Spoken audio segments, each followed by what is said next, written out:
Hello, Jai Jalinder. Jalinder.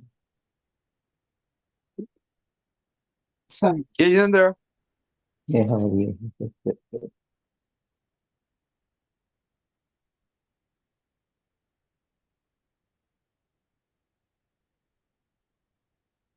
Yeah, we can start if okay.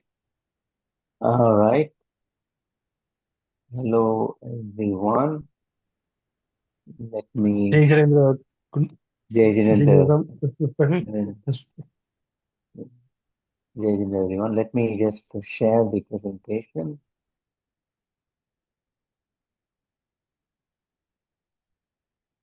Uh,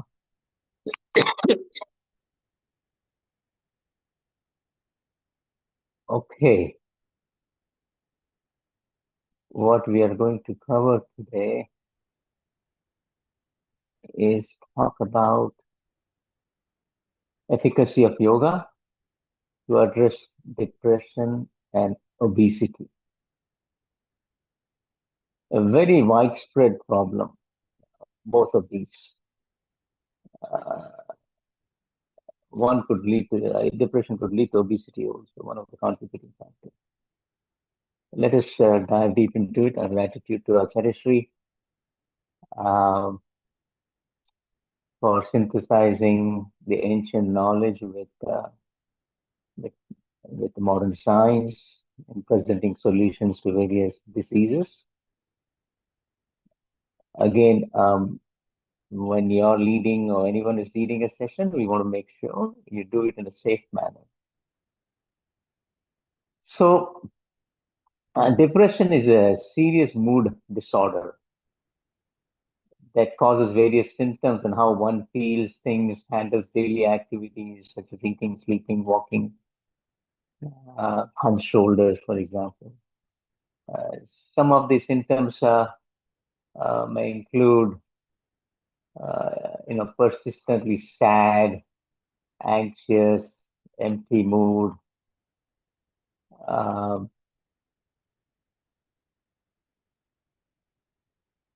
hopelessness, pessimism, and there are a lot of other symptoms. Physical and cognitive symptoms, low energy, difficulty to concentrate, unable to sleep, gain of weight, loss of weight, and some of the causes and risk factors. It can happen at any age, but begins in childhood. Could be family history, genetics, the brain chemistry, biological reasons, changes in physical brain structure or neurotransmitters. It could be environmental, exposed to violence, neglect, abuse, poverty, psychological issues such as major life changes, trauma, certain illnesses, certain uh, significant stress could also contribute. Medications are also known to contribute as well.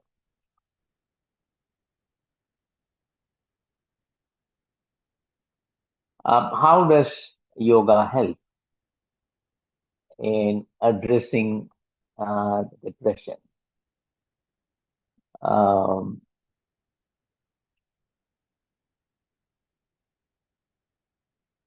there is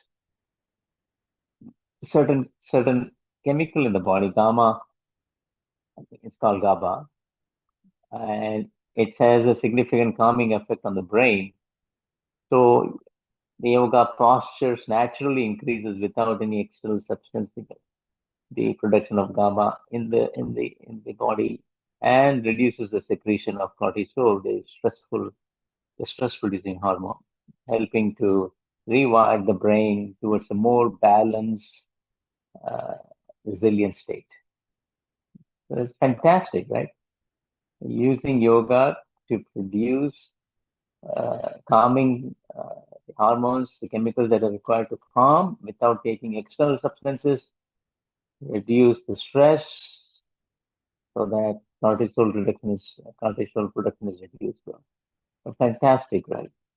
Cultivating equanimity trains the mind to observe physical and emotional sensations without immediate judgment or reaction. You know, which is hard, but this is it helps you. So you could do a a particular pose, and that may be a little bit uncomfortable, such as a balancing pose, for example, but it's under your control and you're training the mind. Regulating the nervous system, deep rhythmic breathing with restorative posture to stimulate the vagus nerve, to activate the parasympathetic nervous system. Breaking the inertia, the physical inertia, like stretching or flow through poses increases the blood circulation, warms up the muscles, encourages the release of endorphins. Anytime you work out, you run, walk, um, there's a significant, you feel good because of production of endorphins in the bloodstream. And being part in a physical, in a setting like this, it's a low pressure environment for social connection. So fostering connection, reducing isolation. So yoga helps in various ways. And these are the different poses. You would see there's a three grouping of the poses. First set of poses, heart opening postures. Then the grounding and centering postures. Then the restorative postures. So Cobra Bhujangasana, you're opening the chest area, the heart opening, and it, basically you're opening the chest. So the hunched up, normally when you're sad, tired, the hunched up posture is a counter posture to that, right? So it helps in that way in opening your chest. Setu Bandhasan, bridge, again a heart opening. Your clavicle and the chest area is above the ground, above the head. So it helps to calm the brain, reducing fatigue and anxiety. Then we get into the grounding and centering set of postures. Vrikshasana, a tree pose. As I mentioned, a deep sense of equanimity, proving to yourself that you can remain balanced and rooted even when you feel wobbly, when you feel uncertain. You, even for the extra few seconds, that's grounding and centering. Then you have the cat-cow sequence, Marjorie Bittul-Lassen. It breaks the physical inertia and stiffness that accompanies, when somebody is going through the depressive episodes, because you're breathing as well as you're stretching, you're inhaling, exhaling consciously, diaphragmatically, and your torso, your back, you're trying to do concave, convex motion, trying to stretch. That's a grounding and centering, because you have a lot of things you have to be aware of when you're doing the pose. In the restorative section, you would notice a theme that child pose is always a safe go-to pose, right? For so many ailments we have seen. I think today may be one of the final diseases that we are covering, that I'm covering.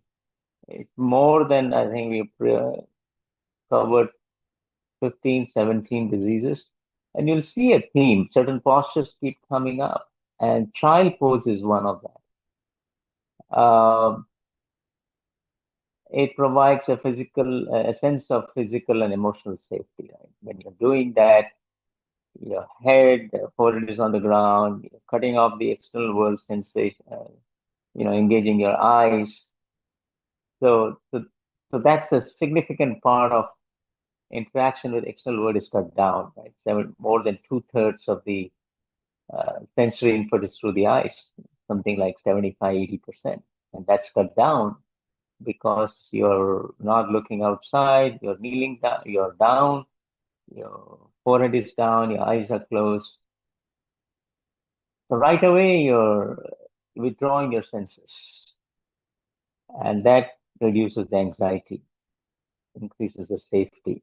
So anytime if you have a condition that you're working with someone, um, unless they have a major issue where they can't sit on the floor, I think you will, child pose could be one of the pose that you can say that'll come to the rescue. Yeah. Legs up the wall is also, quite frequently we have seen in about all the diseases that we have discussed. Viparit Karni reduce the flow of, reverses the flow, right? So from the extremities, all the blood comes back, rushes to the heart to get reoxygenated, right? Otherwise, heart has to work so much harder to pump the blood to the extremities, the toes and fingers. Um, by doing this Viparit Karni, this helps in reducing the load on the heart, eases anxiety, helps sleeping. There's a insomnia develops when you have under depression, right? Always thinking something negativity, sleep cycles are disrupted. And I've said many times the corpse pose, the savasana, is the toughest pose uh, because you have to be still physically and attempt to be mentally live in the present moment, follow the instruction, either self-guided or guided by someone else. So live in the present moment and bring your guards down. So it's a fantastic again a great posture. So that's the areas that we focus on: opening the heart for depression, so the hunch shoulders are removed, uh, grounding so that you balancing with the tree pose uh, and other poses listed, and then restorative that we have talked about. And there may be other postures they could substitute, but these are very uh, fundamental postures that comes to mind. Here is the cobra. Again, as you know, there are various ways we can adapt it. If a problem with the wrist, you can put the forearm on the ground. Make sure the hip is always on the ground. If cobra pose is part of your practice and you feel up to it, you could bend the knees so the sole of the feet touch the top of the head, for example. And you're bending your spinal cord as well, so that keeps you much more flexibility. Your posture, everything is it benefits in cobra pose. And you can do a gaze, look over to your right side towards the toes, and the left eye. So you're stretching your neck as well. So you can see so many things that are in play.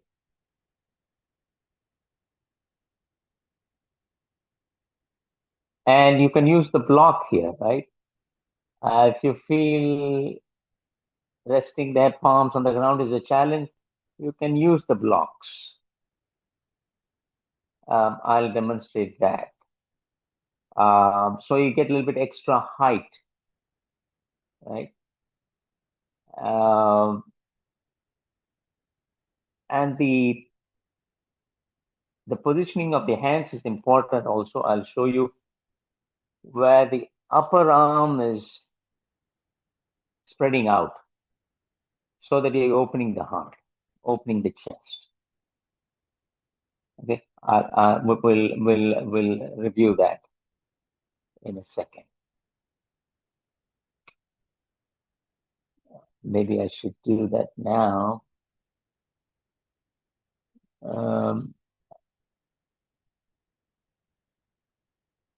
There may be other postures, so that I can stop the sharing once continue this. Bridge pose, Setu Bandhasan. a lot of weight.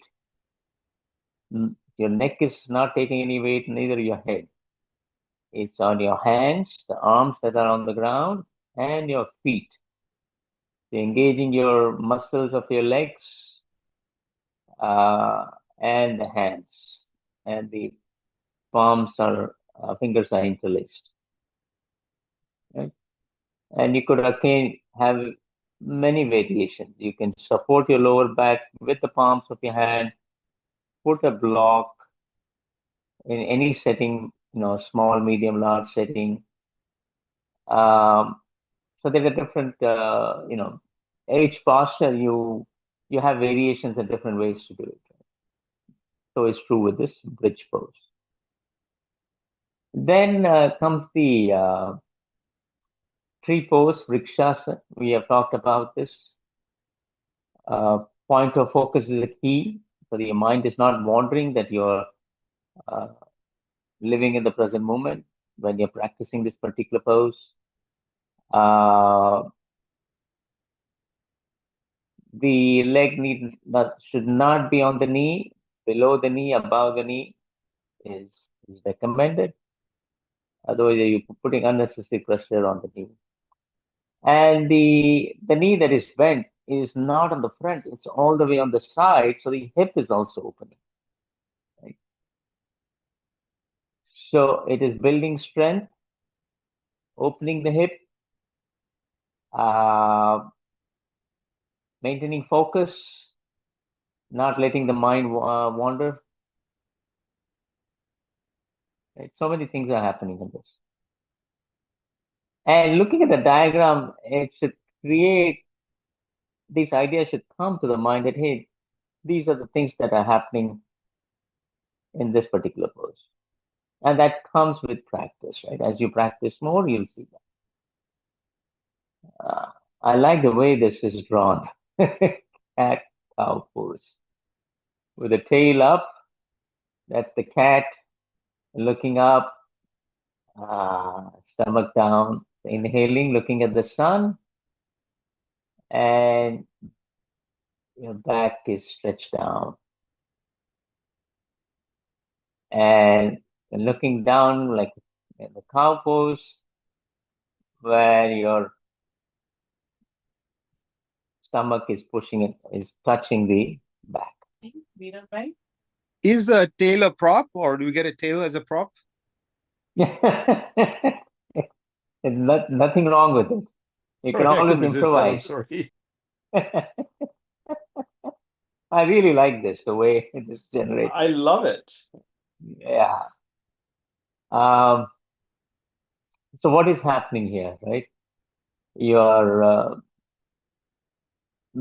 doing diaphragmatic breathing. You're looking up, you're inhaling as much prana as possible, oxygen. Your tummy fills up. And look at it, because of gravity pulls you down, stomach is going down. So you don't even have to remember. It's so logical, right? I'm taking more air, my stomach is going to expand, so that's on the left hand side. And I'm exhaling out, so my stomach is going to go in, that's the right side. So by looking at a posture, you'll have a lot of these things will become much clearer. Here is the child pose. This is, as I mentioned, this posture. You can use a block to rest your forehead, put a pillow under your hips so that the gap between your bottom and the heels is not there. Your arms are relaxed and stretched, or your arms could be by your side, palms facing up. Head is below the heart, so there is that are the benefit. The heart doesn't have to work that hard. I remember somebody mentioning, if you do this pose for 3 minutes or higher, you'll see significant benefit where your bottom is touching the heels automatically. If you start, let's say, and if there's still a gap, stay in that pose. Let gravity work. and the gap will come down because the gravity will pull you down. It stretches your back. You're going to feel so much more relaxed. Fantastic pose. I just can't emphasize enough. Anytime you feel stressed, tired, this is a go-to pose. Legs up the wall.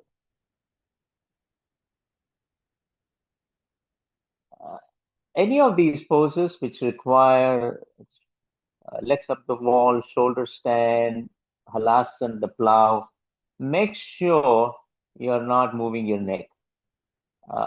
Just avoid the risk of any injury, right? Particularly when you're in headstand. I mean, when you're in shoulder stand. Of course, headstand, you could completely hurt yourself. We have not covered headstand in any of these, but shoulder stand, you want to definitely not look anywhere. Just look at your toes or look at the ceiling.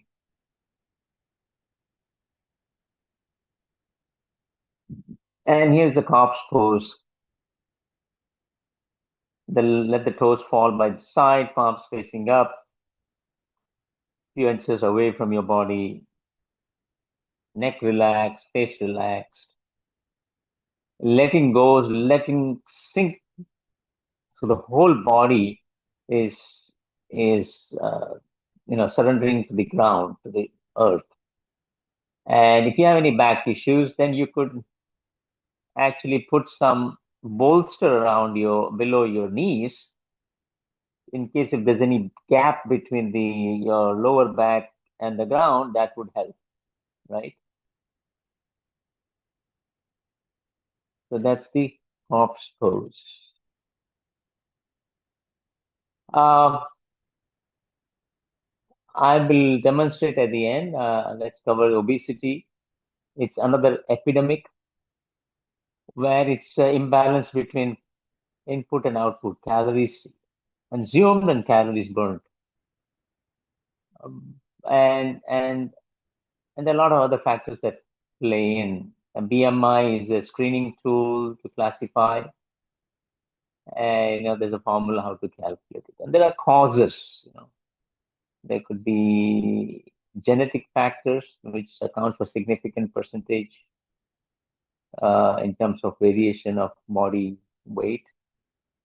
Environmental factors, hormonal imbalances, particularly for women, thyroid issues, under stress, cortisol issues, for all certain medications, such as antidepressants could cause diabetes medication, and psychological factors as well, sleep deprivation. When somebody is down, you probably have seen in some episode of some TV, the person can finish the whole bucket of ice cream when they are completely down, right? Stay in front of the TV and just eat the whole pint of ice cream because of stress. Socio-economic factors, not unavailability of the healthy food or safe place to exercise. But it's an epidemic, primarily everywhere in the world. And of course, the food, all the fast food, the processed food, where the body just gets stored in the body. So this can happen to anyone at any age. There is no discrimination. Obesity doesn't discriminate rich or poor, young or old, or white or black. In addition to BMI, the waist circumference and the body composition provides additional valuable information, and you can just look at the list of risk for an obese person.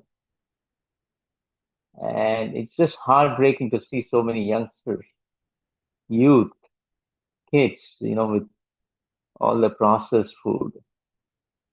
So let's see how yoga can help. Yoga basically, instead of focusing on the physical aspect, it targets the root physiological and psychological cause of weight gain, right? Lowering the stress and cortisol level.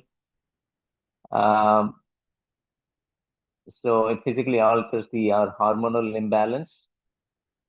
fostering equanimity and emotional regulation. Um, you know, obesity, you tend to eat when you're stressed or you go completely hungry. But with certain yoga postures, as you said, in the deep sense of equanimity, you develop that discomfort to be able to live with that discomfort. And mindfulness and aware of what's happening at the present moment in the body. This is a big one. Building lean muscle mass. The more muscles you have, the more calories you burn. And how do you get more muscles? By selecting certain poses. And we are going to look at the list of poses. And deep relaxation helps also in coming closer to the body's sleep cycle, circadian rhythm. Enhancing digestion and organ function, right? Certain poses stimulate the blood flow to the digestive tract, encouraging efficient digestion and waste elimination. So let's look at the postures, right? Chair pose. This is fantastic in building the muscle mass, right? So the first set of 4 poses, if you look at it, the description, it basically increases the resting metabolic rate because you're building more muscle, thereby burning more. Strength in the chair pose, strengthening the thighs, hips, glutes, and without even running, it increases the heart rate and engages the core. The chair pose Utkatasana is a fantastic pose for that. Boat pose, right? Again, think of the boat pose, and we're going to look at the diagram. It engages the abdominal muscles, strengthens the hip flexors and spine. And Palakasana, plank pose, right? It's a full body strengthening because the weight is on your toes and your palms, on your arms and toes. So it strengthens the whole body. Cobra, we talk about that. Strengthening the back muscles, stretches the chest and abdominal, and it helps improve the digestion. Not only helps to build the muscle mass, but also digestion is really good. Of course, our classical sun salutation, the 12 postures of and sun salutation, it can increase. It's a good for elevating your heart rate, stretching the whole body workout, increasing the blood circulation, warming up the body. So we always start, if you notice, a little bit of warm up, but then we get into the sun salutation. That's a good practice. You don't have to think because your whole body is going to get a good workout. You do 2 rounds, 3 rounds, 6 rounds. A round is a left and right. Leg going back, right leg going back, finish the sequence. Left leg going back, finish the sequence. That's 1 round. So you could do 1 round, 2 rounds, 3 rounds, 6 rounds, bring in variations, which we have gone through, such as a crescent moon, or looking over twisting your torso when you're on your knee. I mean, so there are a lot of things you can do in sun salutation. Virabhadrasana, warrior pose, right? It requires stability so that you are not giving up when your front leg is bent. Strengthening the muscles, the legs and the core. The ankle stretches the hip and chest and builds stamina. It's not a natural pose. You can stand in a place for a few minutes, maybe longer duration with practice. But Virabhadrasana, to hold the pose for 10 seconds, 30 seconds, 1 minute, it's a practice and it requires where you can build the stamina as well. And Tree pose, again, you see that stability, strengthening the muscles of the legs and core, improving balance and focus while strengthening the whole lower body, including the core. Pavan Muktasan, it gently massages the abdominal organs, aids in digestion, and releases tension in the lower back. Again, you can do Pavan Muktasan with one leg bent at a time. Bend the right leg, hug the leg, straighten it, hug the left leg, straighten it, hug both the legs, straighten it, and you can rock side by side, forward, backward, massaging your not only digestive organs but also your back muscles. Right? The corpse pose, it is crucial for uh, cortisol stress reduction, and this is a great way to relax the nervous system, giving your mind a break, your brain a break, not constantly engaging in thoughts. So it's a definitely very important pose. So just take a look at diagrams, chair pose. Here you make sure your shoulders are also not uh, stretched. The shoulders down in a relaxed way. When hands are going up, you don't lift your shoulders. Let the shoulders be in a normal position. Bend the leg. Uh, so you see the weight distribution. The legs have to take the weight, calf muscles, and your torso, your quad muscles have to get engaged as well. And then you maintain a point of focus so that you don't lose balance, don't get involved with some other thoughts because hands are stretched. Boat pose, Nokasan, Navasan. It's a perfect pose, but we don't have to be this high. 45 degrees is a perfect 45 degree. The legs and the torso are in that angle. But visualize to realize, as we have seen in the class, right? May not get there today, but visualize this. Have the diagram, have the image in the mind, and we'll get there. Plank pose. Again, you can build up stamina. If this is part of your practice, well and good. If not, you can bring the knees down,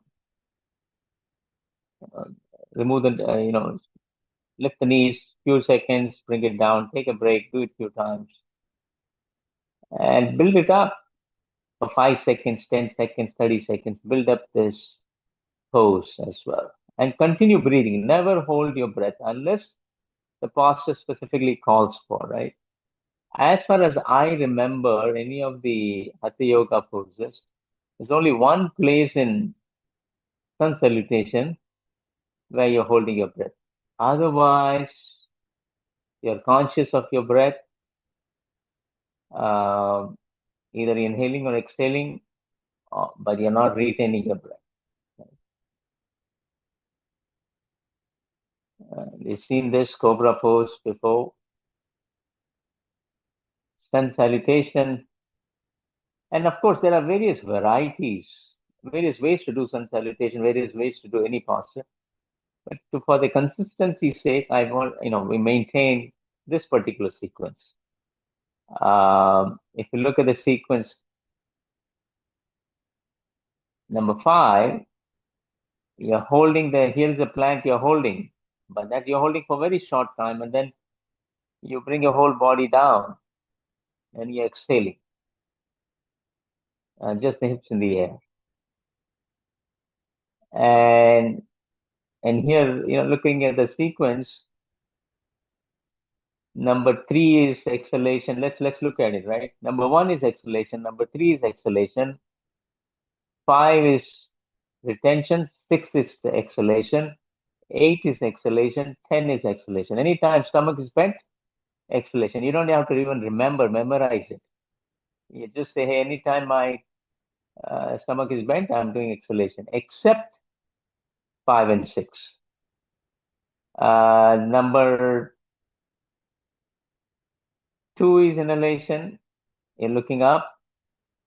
4 is inhalation. 7 is inhalation. 9 is inhalation. 11 is inhalation. So when you're trying to give instructions, it's of course a practice, but also you can look at it that in the posture 5 and 6, 5 is holding the breath, and 6 is even the stomach is not bending, but you're exhaling there. Otherwise, everything is so natural, normal, easy to remember. Why I'm spending some time is that this is one posture we get it wrong. In breathing sequence, I have made mistakes myself in the leg sequence.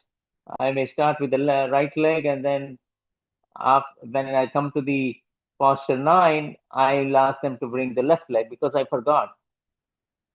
So it requires certain practice and being aware. And when you're giving instructions also, it's one thing. Normally, in some schools of yoga, they prefer the instructor not to practice with the class, but you can demonstrate it and then give the instructions so that you can see how people are doing when you're giving instructions. So which means that your description has to be very simple and clear. I am doing it with you because we are doing remote, but if it is in-person class, I would be giving instructions and looking at you and see how you're performing. So help you in case if there are any changes required, right? So that's another technique when you're teaching. Keep that in mind. Virabhadrasana. It requires a lot of strength in your hands and arms because they have to be straight. You're looking over at your fingers. One of the leg is bent, other leg is straight, stretched. So it's kind of a balance and strengthening pose.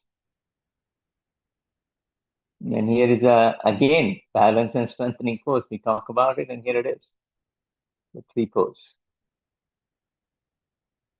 When relieving, there we go. You can start with one leg, do the other leg, bring both the legs. You can make it more challenging, bringing the nose to the knee. When you're doing one leg, bend the knee, bring the nose to the knee. When both the legs are there also, you can bring the head off the ground.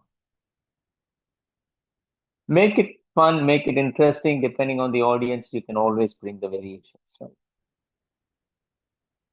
And here is the corpse pose.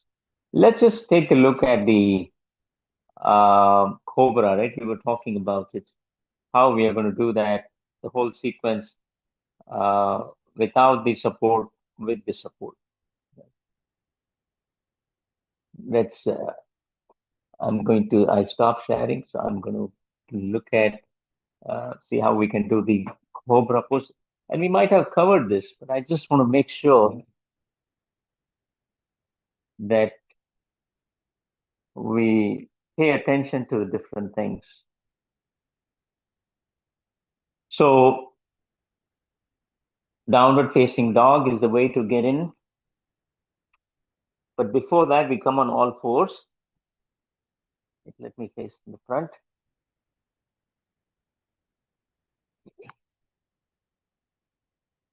I hope you're able to see me. The fingers are spread.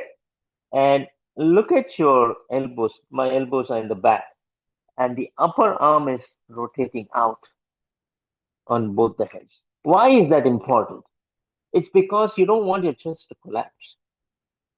Like if you do it the opposite way, look at it. Your chest is here. You're forcing it to open up by rotating the upper arm. And you'll see it will be more pronounced when you go up, when you're in the posture. So we are doing the downward facing dog. And hips are going away towards the wall, towards the ceiling. My head is coming towards the heart. Okay. This is a good way to just strengthen, get ready. Then we get into the cobra.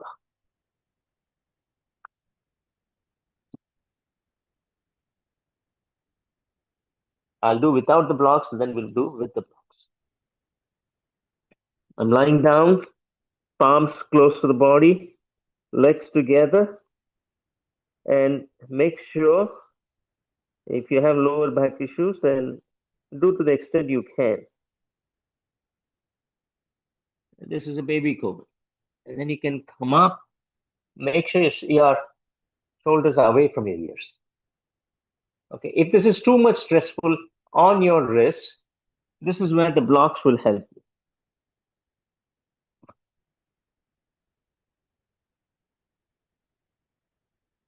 So much easier, right?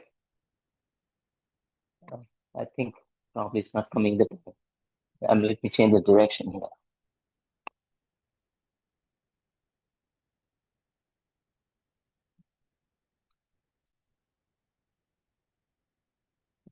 Put it on the lowest setting and come up. It's easier. It's less stressful on my wrists. I can stay longer, right?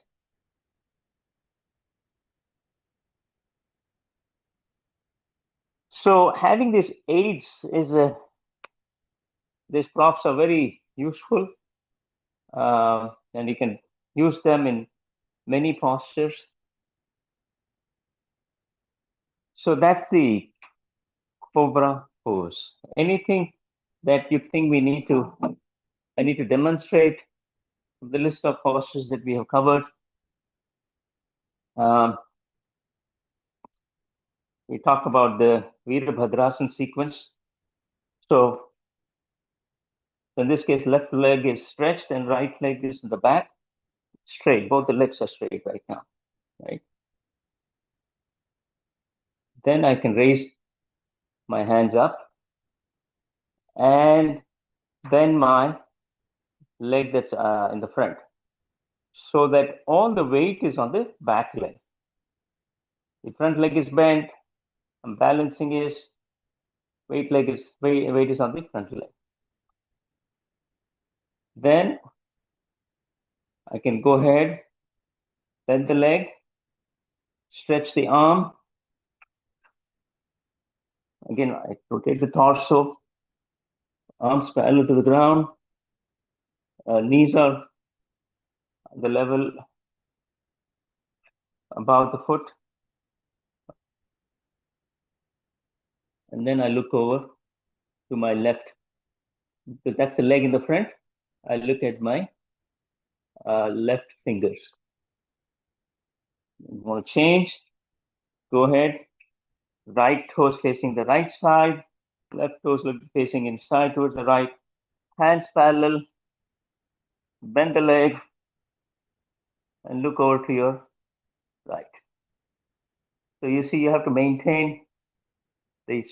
So your arms have to be strong, firm, so that it's not sagging, and your legs bent. So you're engaging your core muscles, some in the quad muscles, and the weight is on the back leg.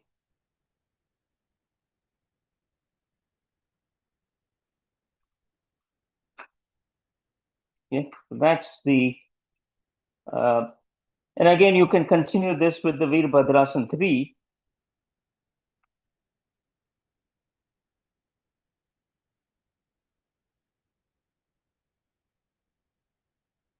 Right, this is, we start with 1. We start bending forward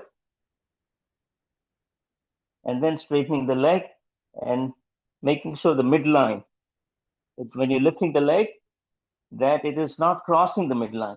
That way you'll maintain the balance. I'm on a yoga mat, but if you come off the yoga mat, it'll be easier. Mark the pose. Bring the legs together, and there you go. So, with consistent mindful practice, you'll be able to maintain balance as well as focus. So, continue breathing. These are the few things that you have to keep in mind when you're doing any pause. Let's see if I have anything else in the presentation. That's it, I think. Any questions? As I mentioned, corpse pose is one of the hardest pose, and it's a practice. And Savasana or Kayotsarg, you can start doing it in a couple of minutes. You can do Kayotsarg, or you can do it for an hour and a half. It's a practice. As I mentioned, we covered more than 15 diseases from how yoga helps in it's a complementary things to aid in managing any of these ailments, these different diseases. And there are very common diseases, whether diabetes, obesity, IBS, and we have taken unique diseases which are just for women, or ADHD with the neurological disorders. So we have covered quite a big gamut if you look at it. So you have a rich tool set with you now of so many different postures, the idea behind the postures, what is it trying to do, and then you can apply, say, okay, I can use this posture for this particular ailment. I want to increase the muscle mass, perhaps doing this Utkatasana chair pose, or Tadasana as well, where your large muscles get involved, or a tree pose, or warrior poses. So I would recommend remembering the English name along with Sanskrit name, and have a picture in your mind how that posture looks, so that you can describe it. When you're teaching, you have to describe it, and that comes with practice. And you have been practicing, you have been teaching also, I understand, but that can only get better. The more you teach, the better you are going to become. I know we're coming towards the end of the course in terms of the covering diseases. There may be review sessions going forward, but I wanted to see if you have any questions on the posters that we covered today, or anything else. And I know how you have this weekend, you will have an in-person session.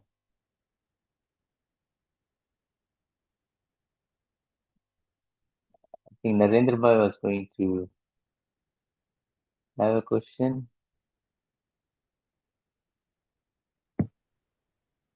No, thanks. No? Okay.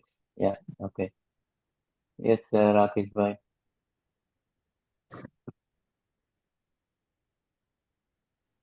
No, I don't have a question. No, it was very good. I was just wondering why sun salutation is not part of every ailment. It's such a holistic, complete exercise. Should be the first one we do every time. As a part of normal wellness, sun salutation is Yeah, there. but if somebody is suffering from certain disease, yeah, will not be able to do it. will not be able to do it. Like cobra, for example. If somebody has a wrist issue, will not be able to do it. Somebody may have a high BP and they may not be able to do the downward facing dog, right? Because head is lower. So these are things you have to avoid also when you are trying to teach, suppose, a particular ailment. Let's say high BP, okay, my head is going to be below the heart, maybe that's a posture we don't want to recommend for somebody suffering from high BP Mhm. or low BP, either any of the BPs. Yeah, no, you're right. Or the inversion pose, shoulder stand or Mhm. Viparit. Viparit Karni is okay because they have a support of the wall, Mm. or a halasana. So yes, you think about it, but the good thing is if you include that as part of your practice and salutation, then you're not going to lose it. You'll Right, be, it's a right. part of wellness routine. Right. Wellness is, of course, there, but yeah. Yeah. Good. Mhm. Anyone else? Any chair poses, any of these could be done as a chair pose, right? Some Yeah, all usually, poses. yeah, Even sun salutation can be done as a chair pose. right. Of Because course. usually people suffering from any ailment, of a more of a severe kind, they may not have the stamina to do it standing. Yeah, exactly.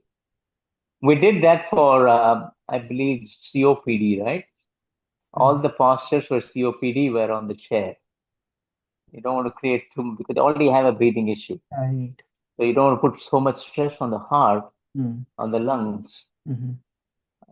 So that's why all the postures, if I remember right, COPD were on Could the be chair. done on the chair.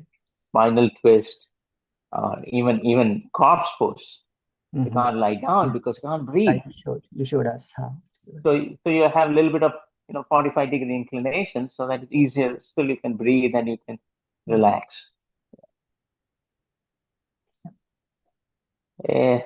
Any other question, Anita ji? Ramesh, yeah, I have one question, not for today's session, like depression and obesity, but in general, like we went through so many diseases, and for wellness, it is recommended to have a 150-minute exercise every week for a healthy lifestyle. And we have been told in some of the lectures that uh, the average heart rate should be 120 for these exercises for the healthy lifestyle. But with the yoga, even with sun salutation, it is hard to achieve that heart rate. I mean, maybe if we just do the rigorous poses for 15-20 minutes, then we may reach that heart level, but not easy to maintain it for the 30-minute to achieve that 150 minutes of 120 heart rate. But they are bursting. It's in the heart rate goes high at a burst, Mm-hmm. it comes Mm-hmm. down.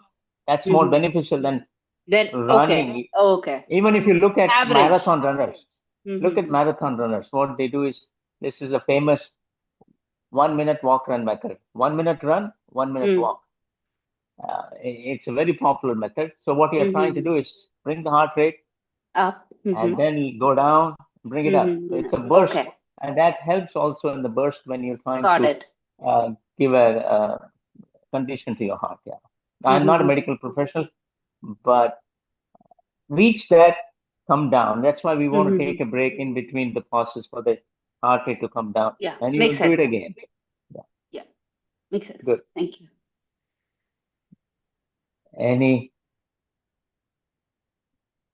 Anything else? Uh, I am working on the postures. I think Anita ji and somebody had expressed that they'd like to see. So I will be able to share that with you for all the diseases, stick figures.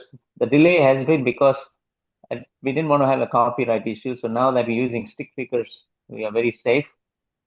If any diagram is not clear, let me know and we can edit it. We can try to edit Wonderful. it. Mm-hmm. Thank you so much for that. Sure. Most challenging pose for me to do in stick figure was Tadasana. It just will not understand. I said, stand tall. Okay, just stand tall. I said, okay, stretch your hands. Okay, just stretch hands. Okay, come on, tippy toes. Come on, tippy toes. Okay, interlace your fingers. So many conditions you have to provide, but that was the hardest position for it to draw. But anyways, here we are.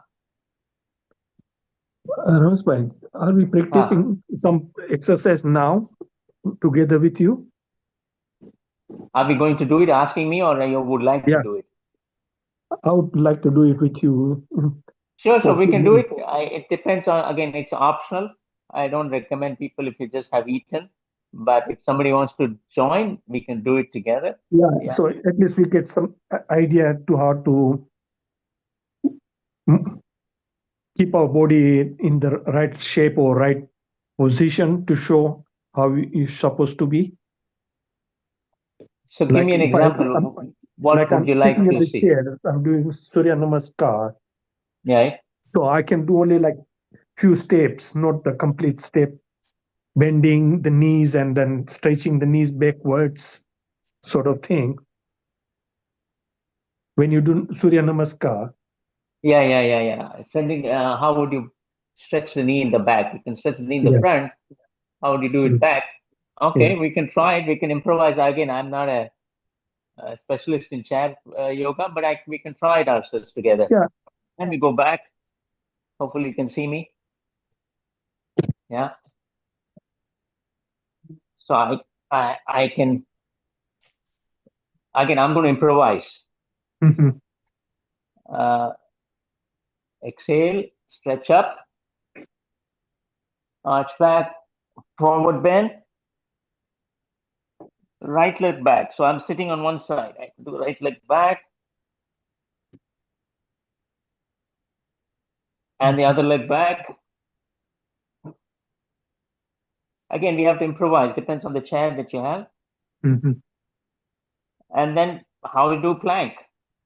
You're going to do the plank, just bending forward. The weight is on your toes. mhm, And cobra. Cobra could be just arching your back. Inverted V, downward facing dog. Again, both the legs back and your head on the ground.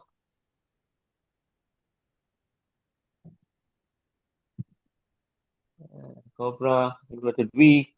Then the right leg comes forward, left leg comes forward, and stretch up, arch back. A lot of sequences that you would be able to, I think, should be available on YouTube for chair sun salutation yoga sequence from chair. Most of the poses, whenever you would be able to do it on chair. Modify it, mhm, modify it, improvise it. mhm. You sit on one side, you take the leg back, but maintain safety. That's the key.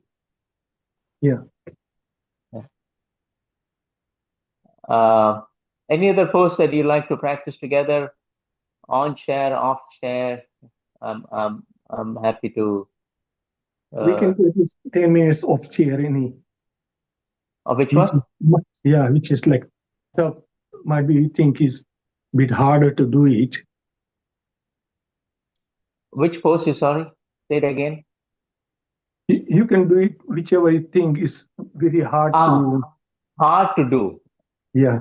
For me, the hardest pose is this corpse pose. What?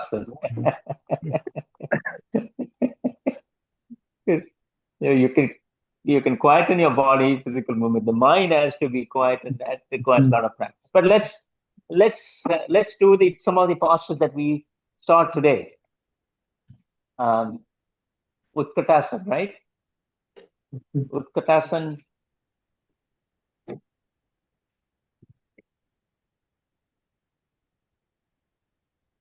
So you're engaging.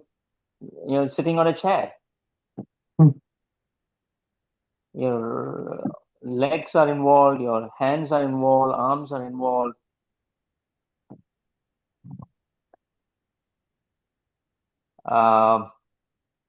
The plank has got the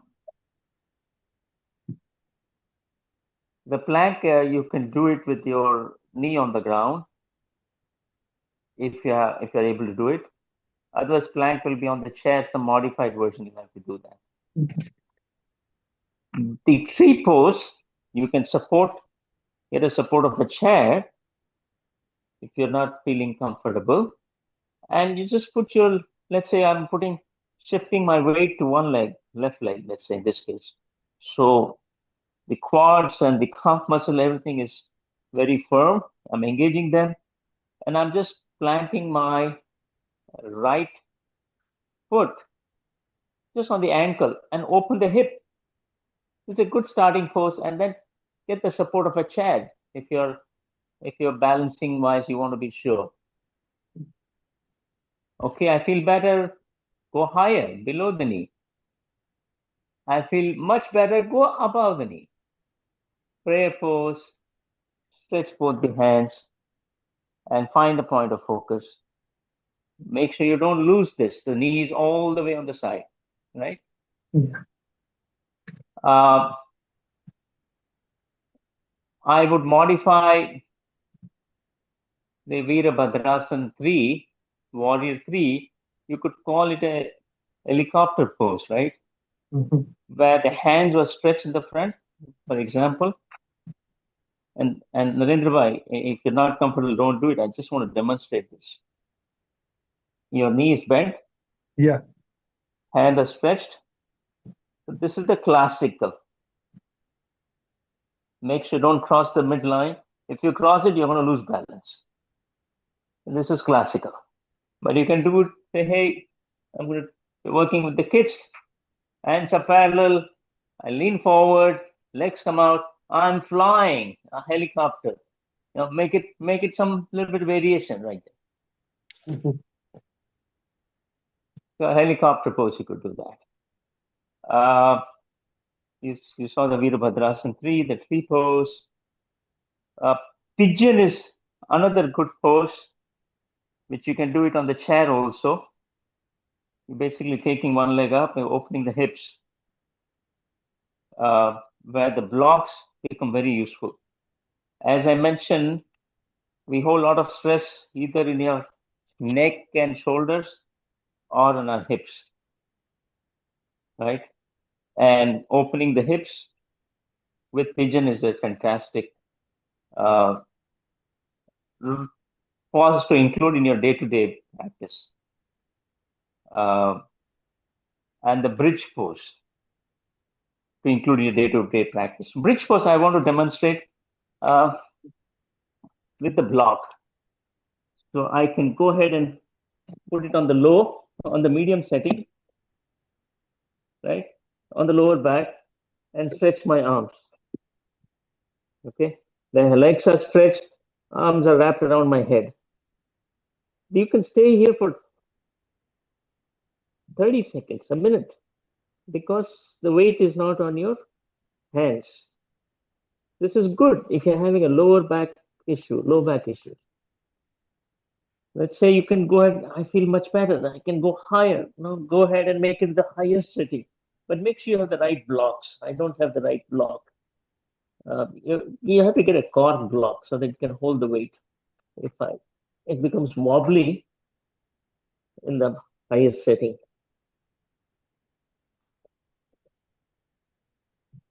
Then you can say, okay, I feel comfortable. I can go ahead and firm up my legs, push my hips up, put the weight on your forearms and upper arm, interlace your finger, and keep going higher.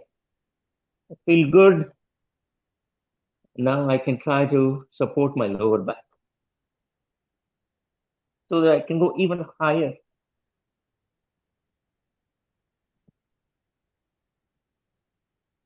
And now I feel really good. You want to be adventurous, to get into the wheel.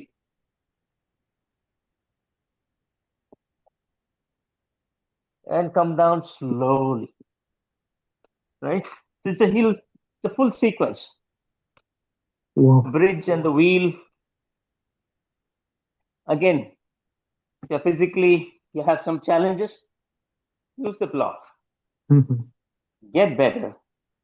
You have different settings, low, medium, high, and change the settings. Then support your lower back with your lower arms, right? Any other question?